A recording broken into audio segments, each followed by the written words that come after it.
বন্ধুরা, আজ আমি দুধ দিয়ে একটি দারুণ টেস্টি সন্দেশ রেসিপি শেয়ার করলাম। সম্পূর্ণ ভিডিও দেখার অনুরোধ রইল।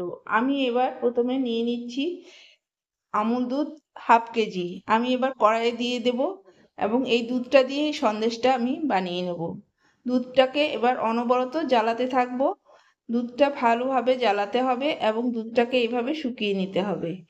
এইদিকে কিছুটা দুধ আমি তুলে নিলাম, দিয়ে এটার মধ্যে আমি কিছুটা আমুল দুধ মিশিয়ে নেব, তার জন্য তুলে নিলাম।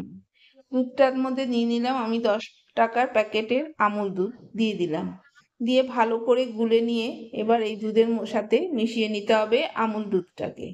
দিয়ে মিশিয়ে দিলাম, এবার ভালো করে নাড়াতে থাকলাম। এবারে আমি দিয়ে দিচ্ছি পরিমাণ মতো চিনি।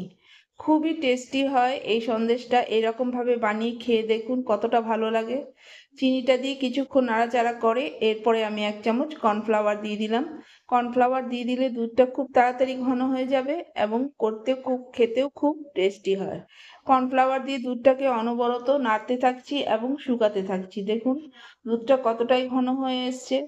অবশ্যই লাইক শেয়ার কমেন্ট করতে ভুলবেন না। যারা ইউটিউব থেকে দেখছেন অবশ্যই সাবস্ক্রাইব করবেন, যারা ফেসবুক থেকে দেখছেন অবশ্যই ফলো করে সাথে থাকবেন। দেখুন দুধটা একদম ঘন হয়ে গেছে, একদম শুকিয়ে এসছে। এরপরে আরও কিছুটা শুকিয়ে নেব, যেহেতু আরও একটু জল জল ভাব আছে। একদম পুরো শুকিয়ে নিয়ে এটাকে আমি নামিয়ে নেব।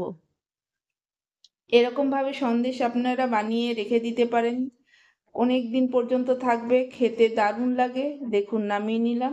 এরপরে আমি হাতের সাহায্যে ছোট ছোট বলের মতন করে নিয়ে এই 2 হাতে চেপে আমি পেড়ার মতন বানিয়ে নিয়েছি এবং এটাকে আমি ছাঁচে দিয়ে এভাবে সন্দেশ বানিয়ে নিলাম। অবশ্যই ট্রাই করুন, খেতে দারুণ লাগবে। ভালো থাকুন, সুস্থ থাকুন।